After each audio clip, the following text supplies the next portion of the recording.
Assalamualaikum warahmatullahi wabarakatuh. Kami dari kelompok satu akan mempresentasikan tentang five qualitative approach to inquiry. Sebelum itu, perkenalkan nama saya Alifia Fawadiana dengan MPM Akhiran 206. Saya Ana Sofia dan PM Akhiran 11. Saya Dora Mensera dengan NPM 166. Saya Vika Aurelia dengan NMM 333.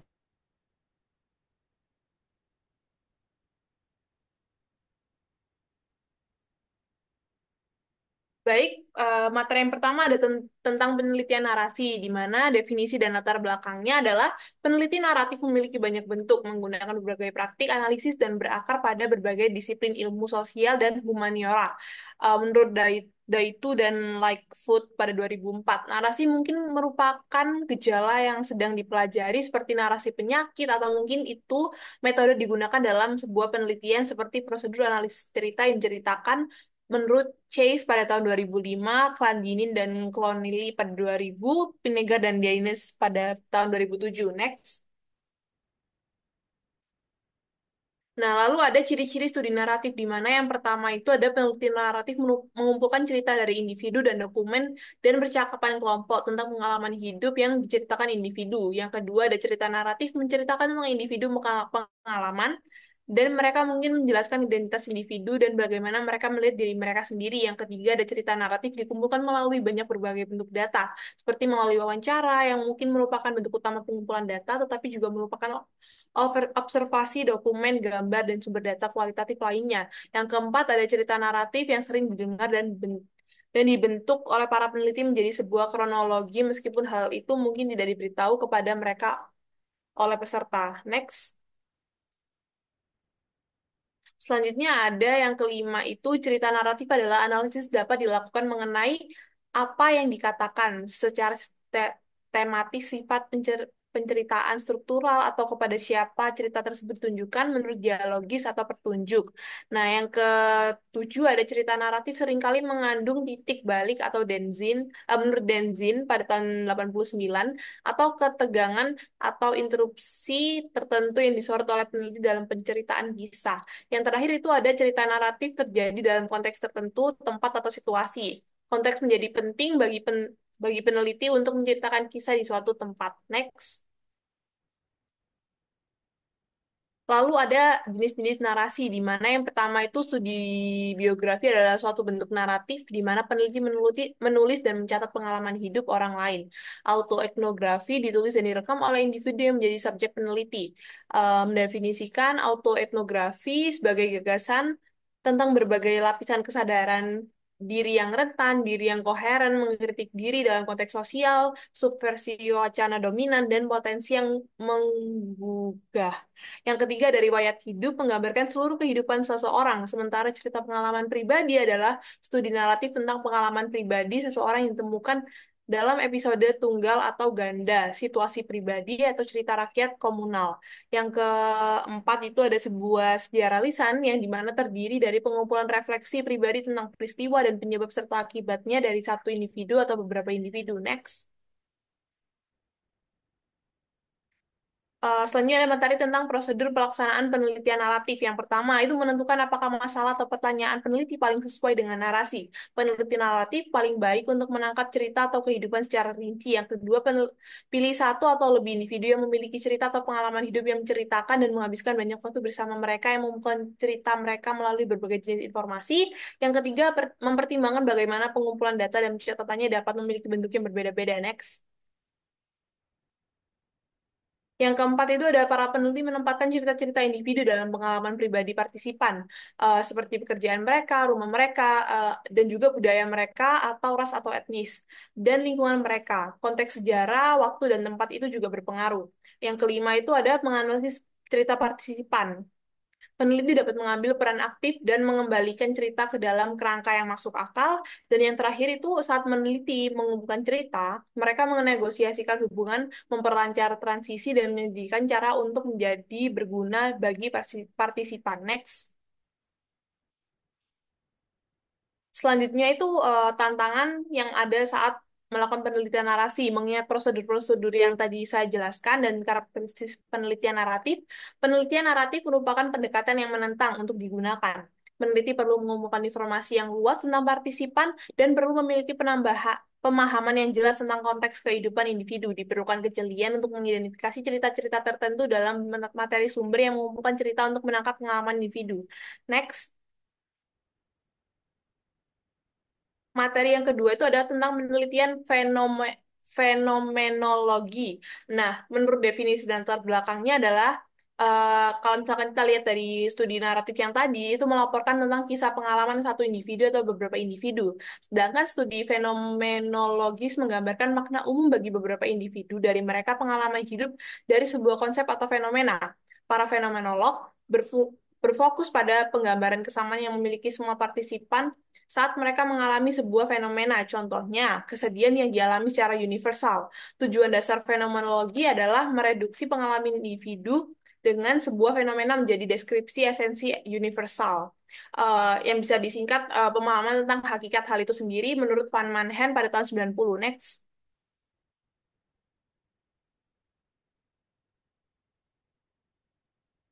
Selanjutnya ada ciri-ciri penentu fenomenologi yang akan dijelaskan oleh rekan saya.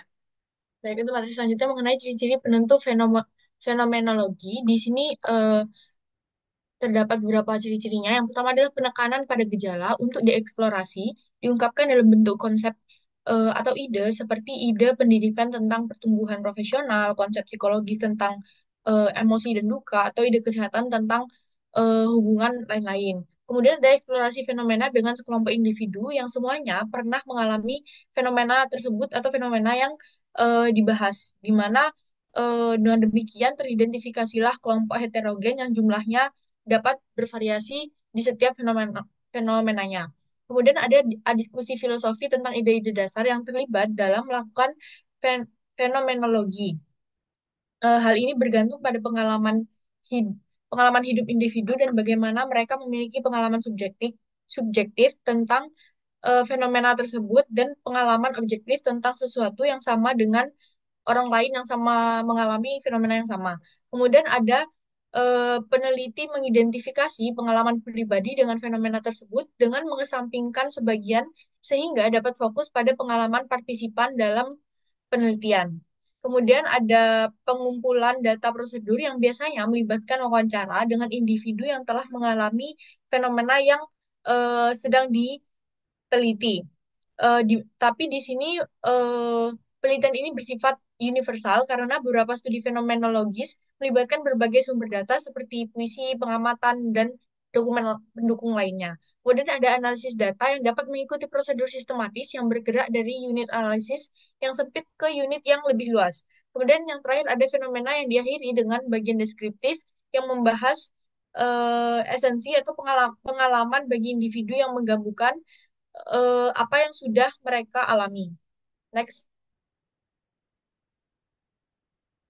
Selanjutnya mengenai jenis-jenis fenomenologi. Jenis fenomenologi ini terbagi menjadi dua. Yang pertama ada fenomenologi hermeneutika, di mana pendekatan filosofis ini menggabungkan fenomenologi dan hermeneutika yang berfokus pada pemahaman makna pengalaman manusia melalui interaksi sosial dan bahasa, di mana penulis menekankan pentingnya interpretasi dalam memahami teks dan pengalaman, serta bagaimana makna muncul dari konteks historis dan interaksi individu. Yang kedua adalah fenomenologi transendental, di mana pendekatan ini berfokus pada studi kesadaran dan pengalaman subjektif yang menekankan intensionalitas di mana kesadaran selalu terarah pada objek di luar diri. Fenomenologi ini bertujuan untuk memahami bagaimana individu mengalami dunia, bukan hanya sebagai pengamat, tetapi juga sebagai bagian dari realitas yang lebih luas. Fenomena ini berfungsi sebagai kritik terhadap pendekatan objektif dalam ilmu pengetahuan, menekankan pentingnya makna dalam pengalaman manusia. Next. Selanjutnya ada prosedur pelaksanaan penelitian fenomenologi. Eh, Langkah yang pertama dilakukan adalah dalam melaksanakan penelitian fenomenologi ini, yang pertama peneliti menentukan apakah masalah penelitian sebaiknya diteliti menggunakan pendekatan fenomenologis, di mana jenis masalah yang paling cocok untuk bentuk penelitian ini adalah masalah yang mengharuskan pemahaman atas pengalaman umum atau bersama beberapa individu tentang suatu fenomena. Yang kedua adalah peneliti mengenali dan menentukan cakupan filosofis yang luas mengenai asumsi fenomenologi. Misalnya, seseorang dapat menulis tentang kombinasi realitas objektif dan pengalaman pribadi individu mereka masing-masing. Yang kedua, data dikumpulkan dari individu yang telah mengalami fenomena. Selanjutnya, para peserta diminta untuk mengajukan dua pertanyaan umum yang luas. Kemudian peneliti mengembangkan kelompok makna dari pernyataan-pernyataan penting, kemudian akan menjadi tema-tema. Kemudian peneliti menulis tentang pengalaman mereka sendiri dan konteks serta situasi yang mempengaruhi pengalaman penulis. Yang terakhir ada eh, peneliti kemudian menulis deskripsi komposit yang menyajikan esensi dari fenomena yang disebut struktur yang esensial dan tidak berubah.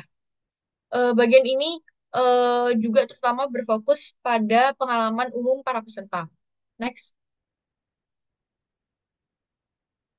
Nah, dalam pelaksanaan penelitian fenomenologi ini terdapat tantangan di mana fenomenologi ini memerlukan setidaknya beberapa pemahaman tentang asumsi-asumsi dalam penelitian mereka.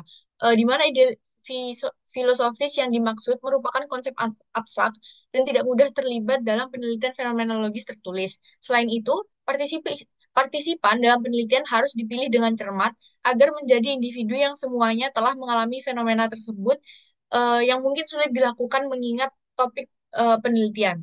Mengurung dari pengalaman pribadi merupakan hal yang sulit diterapkan oleh peneliti karena interpretasi data selalu menyertakan asumsi yang dibawa peneliti ke topik tersebut.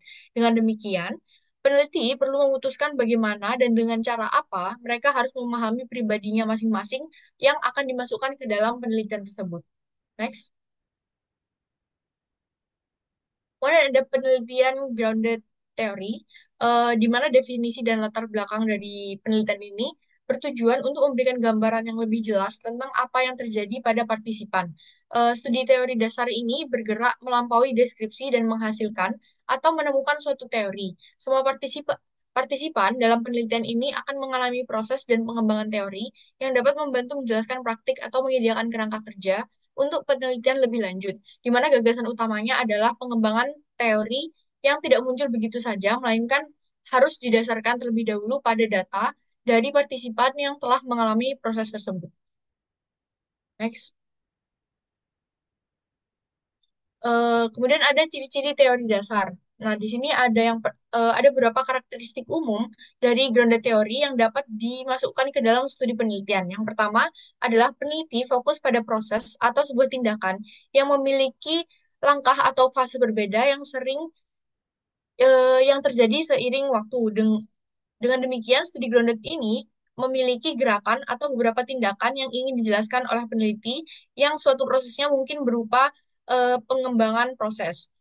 Selanjutnya ada penjelasan atau pemahaman adalah penggabungan dalam teori dasar kategori-kategori teoritis yang disusun untuk menunjukkan cara kerja teoritis tersebut. Yang secara umum teori ini menjelaskan tentang sesuatu atau pemahaman yang dikembangkan oleh peneliti itu sendiri. Kemudian ada momen menjadi bagian dari pengembangan teori saat peneliti menuliskan ide-ide saat data dikumpulkan dan dianalisis. Kemudian ada bentuk utama dari pengumpulan data seringkali merupakan wawancara, di mana peneliti harus terus-menerus membandingkan data yang diperoleh dari partisipan dengan gagasan tentang teori yang muncul. Yang terakhir, analisis data dapat terstruktur dan mengikuti pola pengembangan kategori terbuka dengan memilih satu kategori untuk menjadi fokus teori dan kemudian merinci kategori tambahan untuk membentuk model teoritis lainnya. Materi selanjutnya akan dijelaskan oleh rekan saya. Materi selanjutnya adalah Types of Grounded Theory Studies. Dua pendekatan populer untuk grounded theory adalah prosedur sistematis Strauss dan Corbin dan pendekatan konstruktif Chalmers. Dalam prosedur analisis yang lebih sistematis dari Strauss dan Corbin, peneliti berusaha mengembangkan teori secara sistematis yang menjelaskan proses, tindakan, atau interaksi pada suatu topik, misalnya kayak proses pengembangan kurikulum, manfaat terapeutik dari berbagai hasil tes psikologis dengan klien. Nah, varian kedua dari grounded teori ditemukan dalam tulisan konstruktif Chalmers. Nah, Chalmers menganjurkan perspektif konstruktif sosial yang mencakup penekanan pada dunia lokal yang beragam, berbagai realitas dan kompleksitas dunia, pandangan, dan tindakan tertentu. Grounded teori konstruktif menurut Chalmers ini terletak tepat di dalam pendekatan interpretatif terhadap penelitian kualitatif dengan pedoman yang fleksibel. Fokus pada teori yang dikembangkan yang bergantung pada pandangan peneliti, mempelajari tentang pengalaman dalam jaringan, situasi, dan hubungan yang tertanam dan tersembunyi, dan membuat hierarki kekuasaan, komunikasi, dan peluang yang terlihat. Charmas lebih menekankan pada pandangan nilai keyakinan, perasaan, asumsi, dan ideologi individu daripada metode metode penelitian. Nah, meskipun ia menggambarkan praktik kumpulan data yang kaya, pengkodean data, dan eh, penggunaan sampel teoritis. Prosedur pelaksanaan penelitian grounded theory. Dalam pembahasan ini menyertakan pendekatan interpretatif Charmas untuk mengilustrasikan prosedur teori dasar karena pendekatan sistematis mereka membantu individu mempelajari dan menerapkan penelitian teori dasar. Peneliti perlu memulai dengan menentukan apakah grounded theory paling cocok untuk mengkaji masalah penelitiannya. Per Pertanyaan penelitian yang diajukan oleh penyelidik kepada partisipan akan difokuskan pada pemahaman bagaimana individu mengalami proses tersebut dan mengidentifikasi langkah-langkah dalam proses tersebut. Apa prosesnya, bagaimana prosesnya itu berlangsung. Nah, analisis data dilakukan secara bertahap. Dalam pengodean terbuka, peneliti membentuk kategori informasi tentang fenomena yang diteliti dengan mengelompokkan informasi. Hasil dari proses pengumpulan data dan analisis data ini adalah sebuah teori. Nah, teori ini muncul dengan bantuan dan proses memo, di mana peneliti menuliskan ide-ide tentang teori yang berkembang melalui proses pengkodean terbuka, aksial, dan selektif. Materi selanjutnya yaitu penelitian etnografis. Nah, meskipun seorang peneliti grounded teori mengembangkan sebuah teori dengan memeriksa banyak individu yang terlibat dalam proses tindakan atau interaksi yang sama, partisipan studi tidak mungkin berada di tempat yang sama atau berinteraksi secara begitu sering, sehingga mereka mengembangkan pola perilaku, keyakinan, dan bahasa yang sama. Seorang etnografer tertarik untuk memeriksa pola-pola yang sama dan unit analisisnya biasanya lebih besar dari 20 atau lebih individu yang terlibat dalam studi grounded theory ini. Defining features of ethnographics. Ada tiga macam yaitu etnografi berfokus pada pengembangan deskripsi yang kompleks dan lengkap tentang budaya dari suatu kelompok yang berbagi budaya ini. Nah, etnografinya bisa meliputi seluruh kelompok atau sebagian dari suatu kelompok. Yang kedua yaitu dalam etnografi, peneliti mencari pola dari aktivitas mental kelompok, seperti ide dan keyakinan diungkapkan melalui bahasa atau kegiatan material seperti bagaimana mereka berperilaku baik dalam kelompok sebagaimana diungkapkan melalui tindakan mereka yang diamati oleh peneliti. Nah, selain itu, teori memainkan peran penting dalam memfokuskan perhatian peneliti saat melakukan etnografi. Misalnya, etnografer memulai dengan sebuah teori penjelasan luas tentang apa yang ingin mereka temukan. Dan diambil dari ilmu kognitif untuk memahami ide dan keyakinan atau dari teori materialis. Jenis-jenis etnografi ada dua yang paling umum sering digunakan yaitu etnografi realis. Adalah pendekatan dalam penelitian etnografi yang berupaya untuk menggambarkan realitas sosial dari sebuah kelompok atau budaya secara objektif dan detail. Dalam etnografi realis, peneliti berusaha untuk meminimalkan intervensi pribadi dan bias sehingga dapat menyajikan potret atau deskripsi yang seakurat mungkin tentang kehidupan, praktik, dan nilai-nilai kelompok yang diteliti. Jenis yang kedua, etnografi kritis. Nah, etnografi kritis ini adalah pendekatan dalam penelitian etnografi yang tidak hanya berfokus pada pemahaman mendalam tentang budaya atau kelompok tertentu, tetapi juga berupaya mengkritisi dan mengungkapkan dinamika kekuasaan, ketidakadilan, dan penindasan yang ada dalam konteks sosial tersebut. Etnografi kritis berkembang dari pendekatan etnografi tradisional dengan mengembangkan perspektif kritis terhadap kondisi sosial, ekonomi, atau politik yang mempengaruhi kehidupan subjek penelitian. Materi selanjutnya akan dijelaskan oleh rekan saya. Lalu materi yang selanjutnya yaitu bagaimana prosedur pelaksanaan etnografi. Langkah-langkah yang digunakan untuk melakukan etnografi adalah sebagai berikut. Yang pertama, menentukan apakah etnografi adalah desain yang paling tepat untuk mempelajari masalah penelitian. Lalu yang kedua, mengidentifikasi dan menemukan kelompok yang memiliki budaya yang sama untuk dipelajari. Lalu pilih tema, isu, atau teori budaya untuk dipelajari tentang kelompok. Tema, teori, dan isu ini memberikan orientasi kerangka kerja untuk studi kelompok berbagai budaya. Lalu selanjutnya mempelajari konsep budaya dengan menentukan jenis etnografi yang mana untuk digunakan. Selanjutnya kumpulkan informasi dalam konteks atau lingkungan di mana kelompok tersebut karya atau kehidupan. Lalu yang selanjutnya dari berbagai sumber yang terkumpul, etnografer menganalisis data untuk sebuah deskripsi kelompok berbagai budaya bahasa Indonesia. Lalu yang terakhir yaitu membuat seperangkat aturan atau generalisasi yang berfungsi mengenai bagaimana kelompok berbagai budaya bekerja sebagai produk akhir dari analisis. Next. Lalu tantangannya yaitu peneliti perlu memiliki pemahaman tentang antropologi budaya, makna sistem sosial budaya, dan konsep-konsep yang biasanya dieksplorasi oleh mereka yang mempelajari budaya.